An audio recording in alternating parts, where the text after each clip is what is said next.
Hora do Enem no ar e na arte. Afinal, a gente conversa sobre arte contemporânea com o artista, professor e pesquisador Guto Nóbrega. Ele coordena o Núcleo de Arte e Novos Organismos da UFRJ, um laboratório que mistura arte, ciência e tecnologia. Daqui a pouco, porque arte contemporânea também é assunto do Enem. E é dele que a gente fala agora. Não é isso, professor Caio Nasser? Chega mais? E aí, professor, seja bem-vindo. Obrigado. E aí, professor, por que a arte contemporânea é tão importante? A ideia de arte contemporânea, ela conversa com outras ciências, né? Com a tecnologia, com a natureza. Então, enquanto a arte moderna, a arte clássica, toda essa herança que a gente tem de arte, né, erudita, ela sempre foi muito ligada aos espaços culturais clássicos. Então, a museus, a galerias, ao quadro, a pintura. A arte contemporânea, ela explora um pouco isso. Então, ela sai desses espaços, quando a gente pensa em OTIN, né, os museus a céu aberto, o grafite, a performance, a instalação e as intervenções. Então, ela é muito mais abrangente. Ela dialoga muito mais com o mundo contemporâneo, né? Show de bola. Professor, bora ver uma questão? Bora. Roda aí. Estou aqui hoje para resolver uma questãozinha com vocês do Enem de 2016. Vamos para a questão? É a questão número 98 do Caderno Azul, da primeira aplicação do Enem. A gente tem aqui um trabalho do Cláudio Tosi, a gente tem uma fotografia ali de um trabalho dele, né, chamado Colcha de Retalhos.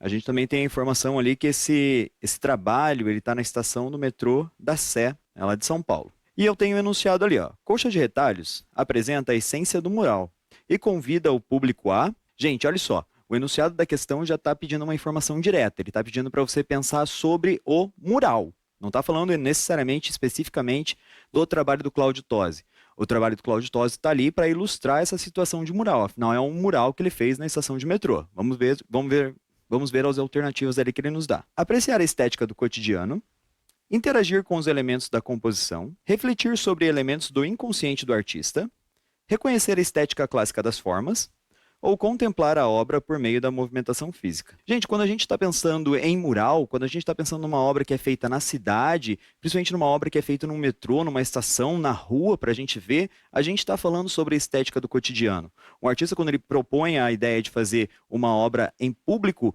ele está querendo levar a reflexão para as coisas do dia a dia. Então, o trabalho aqui de mural, o trabalho numa estação de metrô, um trabalho de um mural numa rua, ele está levando a nossa atenção para a nossa própria vida cotidiana, né? Então, ali a gente tem claramente a resposta como letra A, apreciar a estética do cotidiano, né? Ele não se encaixa definitivamente em nenhuma das outras, né? Afinal, ali não existe uma interação com a obra está mais ligada à apreciação, não nos deixa claro ali no trabalho uma relação com o inconsciente do artista, afinal a gente pode ver que são obras, é uma obra de caráter geométrico, a gente não consegue ver essa coisa de obra clássica ali também, a gente não tem nenhuma reflexão, nenhuma referência a uma obra clássica pensando nos períodos classicistas, né? Afinal eu estou falando de uma obra de abstração, muito menos eu tenho uma contemplação através da movimentação física, né? Eu tenho uma obra ali que é estática, que ela não tem um movimento, né? Eu posso até andar em volta dela, mas eu não vou ter a minha apreciação comprometida caso eu não ande em volta dela. Tá bom?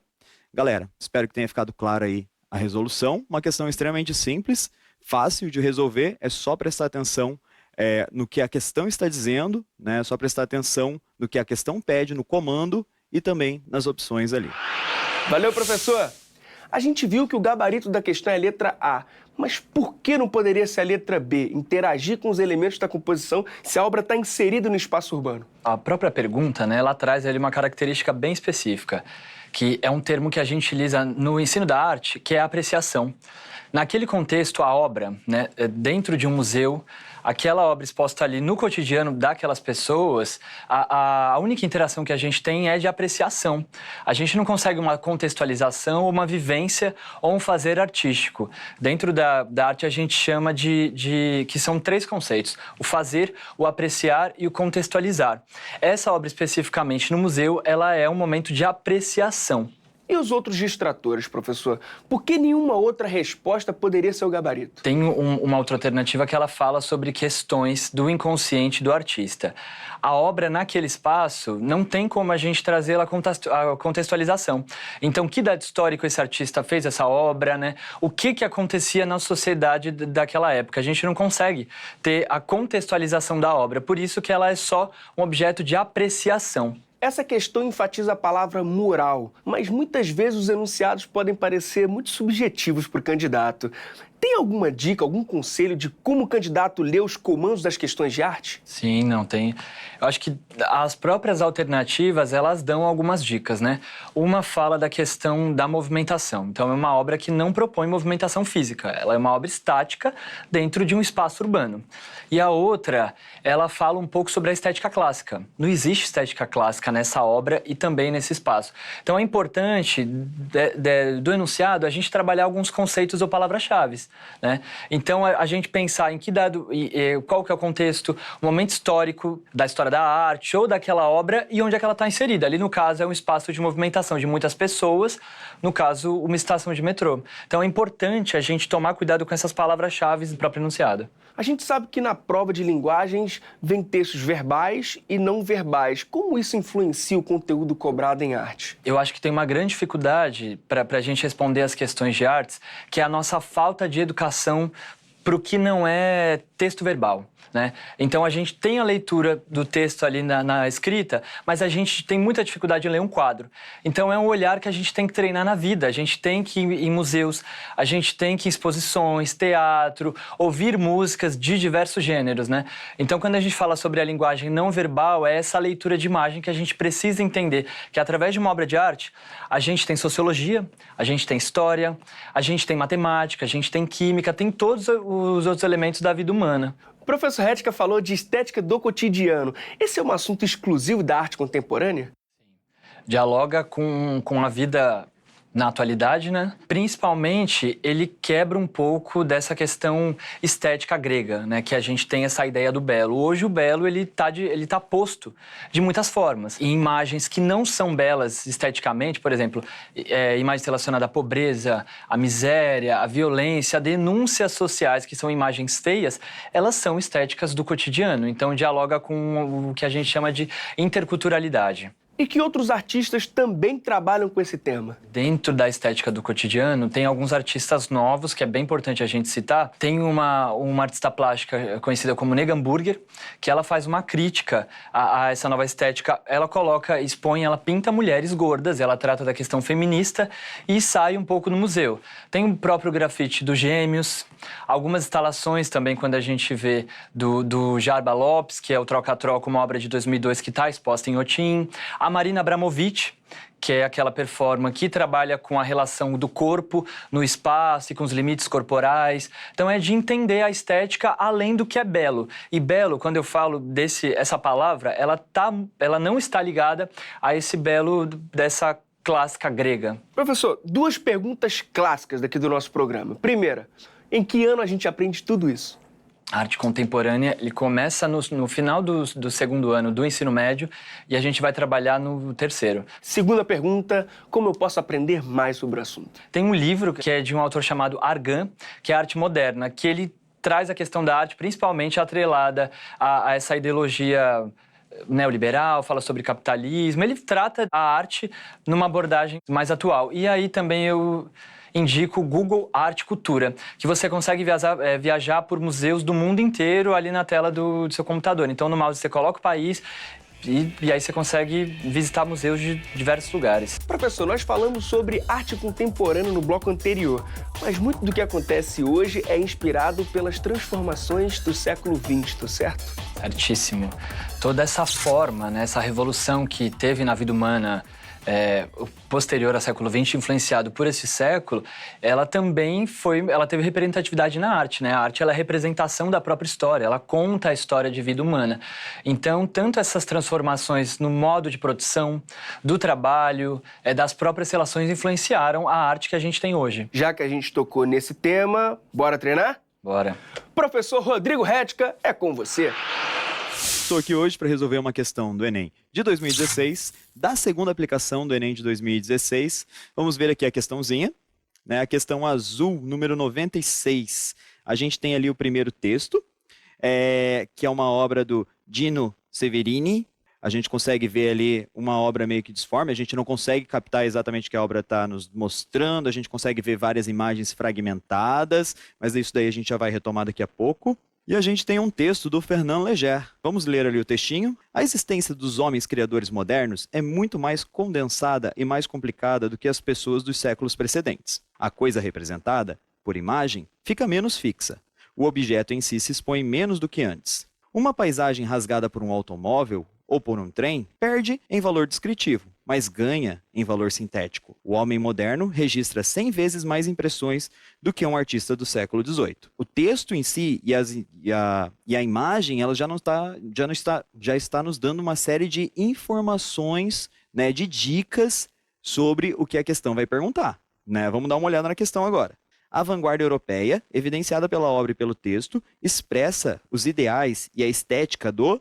Olha só, eu tenho ali um artista italiano, que é o Dino Severini, que é um artista que, se eu olhar para a história da arte, eu já vou saber a qual movimento artístico ele está ligado, né?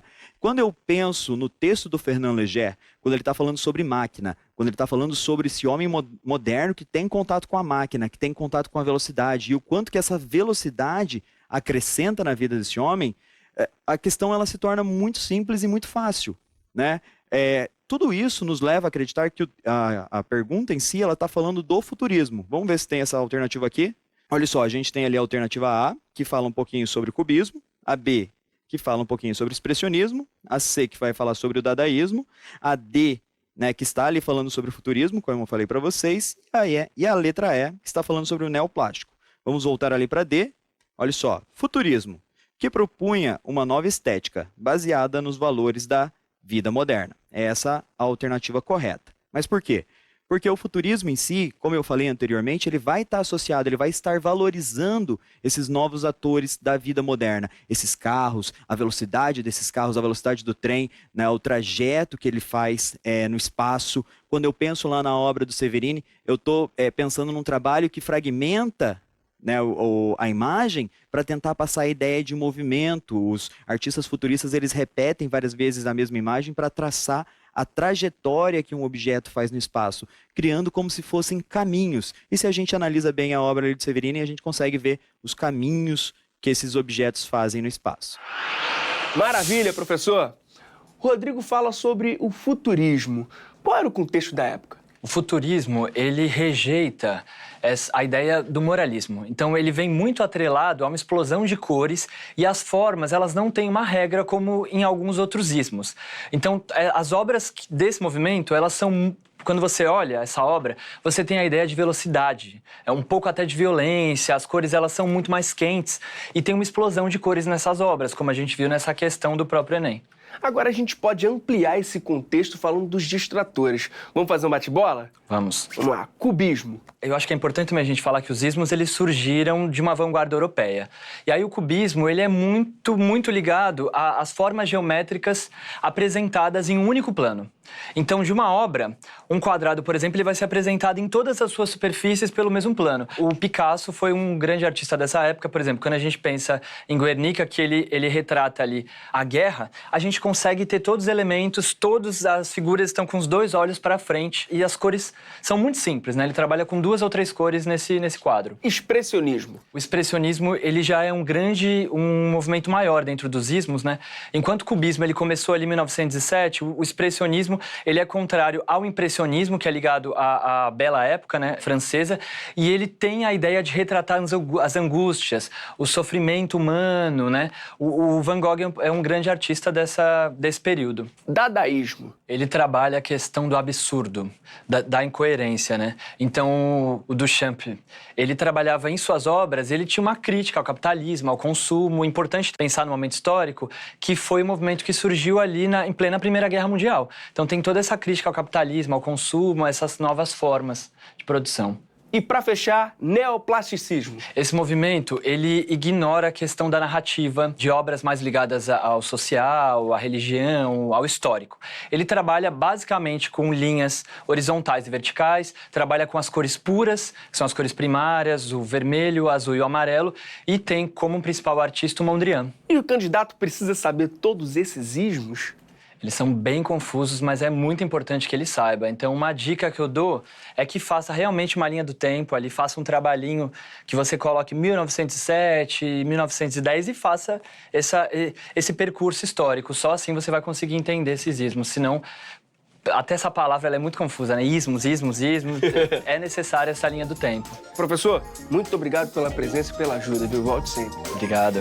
Tem gente que diz que a arte imita a vida. Tem gente que diz que a vida imita a arte. Mas e quando elas se misturam? E mais, com muita ciência e tecnologia no meio? Quem conversa com a gente sobre isso é Guto Nóbrega. Ele é artista, pesquisador e coordenador do Núcleo de Arte Novos Organismos da Escola de Belas Artes da UFRJ. Seja bem-vindo, Guto. Tudo bem? Tudo bom. E aí, Guto, conta pra gente, o que é o Núcleo de Arte Novos Organismos? Então, o Núcleo de Arte Novos Organismos, NANO, né, é um núcleo de pesquisa, um laboratório de pesquisa dentro da Escola de Belas Artes, que foi criado por mim em 2010, quando eu voltei do doutorado. Tinha essa ideia de que a gente precisava ter, dentro da Escola de Belas Artes, um espaço de criação, onde os estudantes, os pesquisadores pudessem botar a mão na massa e trabalhar, fazer projetos ligados à arte, ciência e tecnologia. E tem algum exemplo para dar pra gente? Ele tem dois carros-chefes, que é a biotelemática e a hibridação. São trabalhos em que a gente lida com organismos vivos e que eu chamo de organismos artificiais, né? Sistemas artificiais e sistemas vivos, orgânicos. No nosso caso, a gente tem explorado muito plantas, né? Que vem de uma herança do meu doutorado. A gente tem trabalhado com abelhas também. A ideia é pensar essa complexidade do orgânico e trazer isso para dentro da arte, acoplado com esses sistemas que geram comportamento a partir daquilo que a gente consegue medir nesses orgânicos, do monitoramento desses sistemas vivos. E como a arte pode contribuir com a ciência? Como que ela pode contribuir com a ciência? Primeiro, preservando essa liberdade, esse caráter exploratório da arte. Nós não criamos objetos, instalações, o que é derivado desse processo de invenção não tem muito uma funcionalidade de aplicação no mercado, não vai virar um produto comercial para venda. Mas são experimentações estéticas, são experimentações que estão ligadas à subjetividade humana, para as pessoas virem e terem esse contato, esse diálogo com a obra, enfim, com um objeto que foi criado, com aquela situação. Então, nesse sentido, abrindo esse leque de possibilidades, você começa a fazer, eventualmente vão surgir coisas e metodologias que o cientista, ao olhar para aquilo, né, às vezes ele vai encontrar coisas ou maneiras de fazer, ou maneira de se especular sobre aquilo que ele não havia pensado, né? Então, nesse sentido, eu acho que existe um acoplamento bacana, né, como modelo. Talvez novos modelos, porque a ciência ela tem uma necessidade constante de uma certa asepsia do laboratório, né? Então, algumas coisas, existem protocolos, métodos para se conseguir resultados, para se validar esses resultados, para se replicar esses resultados. E nós, no campo da arte, a gente tem também as nossas metodologias, mas a gente está interessado, talvez, naquilo que a ciência não se interesse tanto, às vezes que fique um pouco de fora, né? A gente está interessado nos ruídos também. E a gente traz isso para dentro do experimento. E isso é bacana. Como está esse campo no Brasil? Curiosamente, não só no Brasil, mas no mundo todo, eu acho que está havendo um movimento que é o movimento do artista que está vindo para a academia, né? Por exemplo, quando eu falo do artista, por exemplo, você tem a graduação e você lança no mercado novos artistas que estão aí dentro do circuito e existe um movimento de retorno para fazer a pós-graduação, né? O mestrado, o doutorado, porque eu acredito que seja um ambiente onde existe essa riqueza do diálogo e da discussão, da questão conceitual que é tão importante hoje para a arte contemporânea, né? Porque não é só criar objetos e criar coisas, mas discutir o que é o que envolve esse domínio, principalmente no aspecto humano. Talvez colocar em questão a própria condição humana mesmo, né?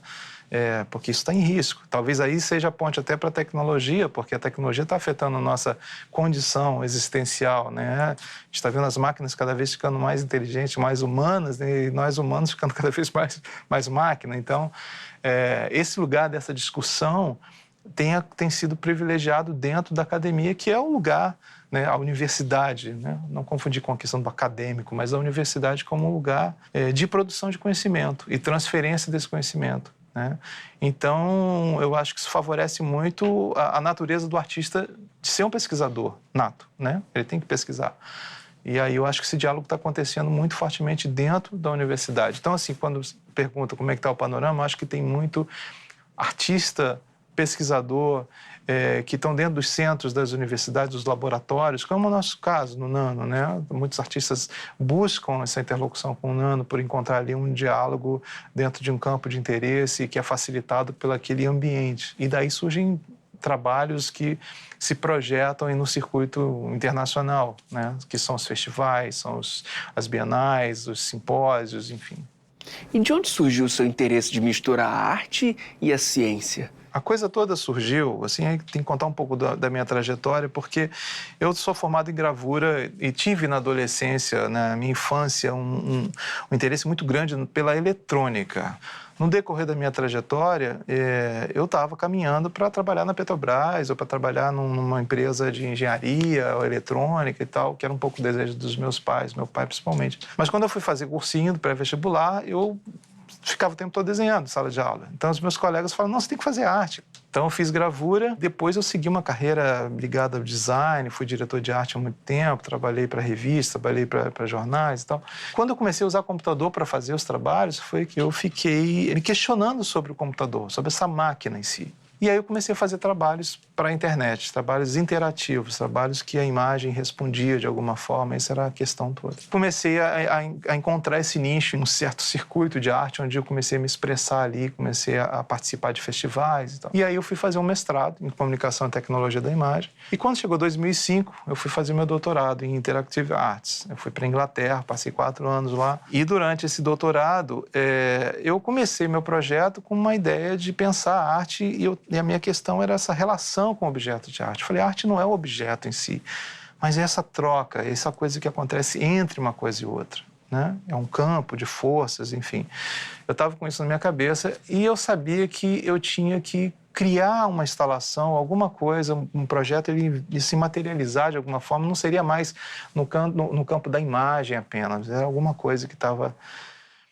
E eu pensei, bom, o que eu posso fazer para ativar essa relação? E eu pensei que o orgânico, que o vivo, seria o elemento que estava faltando nessa equação, para além da minha própria presença, enquanto ser humano, enquanto ser vivo. Mas esse objeto ele poderia ter características de um híbrido, né? Daí que vem a questão da planta, porque eu comecei a pesquisar plantas, pesquisar essa relação que a planta tem com o ser humano, o lado subjetivo da relação com a planta, né? Você está num ambiente onde as pessoas que gostam de planta, né, que são os considerados dedo verde, eles têm uma troca afetiva com as plantas, e elas florescem, elas respondem de alguma forma a esse afeto, né? Então, você pode ver que quem gosta de planta tem um jardim maravilhoso e, de alguma forma, tem uma conexão ali. Eu falei, cara, é isso que eu quero trazer para a arte. E qual é a dica para quem está ouvindo essa conversa, se interessou pelo ramo e que quer seguir esse caminho? Talvez a dica seja realmente você entrando para a universidade, ter uma postura proativa de experimentação e de curiosidade. Isso é o mais importante. Esses estudantes que chegam na universidade, às vezes eles vêm com um pouco de um certo modelo do ensino médio, da exposição da aula no quadro, do copiado, decorado. E a universidade não é isso. A A universidade é fazer perguntas, é se destacar pela sua curiosidade, é buscar os professores ali dentro, identificar quem são essas figuras, quais são os laboratórios de pesquisa. Não é? Às vezes o estudante chega e não tem noção ainda de que existe um laboratório de pesquisa, como o NANO. Professor, muito obrigado pelo papo, por todo o esclarecimento sobre essa área. Obrigado mesmo. Obrigado a você. Tá vendo? Na arte ou na ciência, o lance é ser criativo. Até a próxima.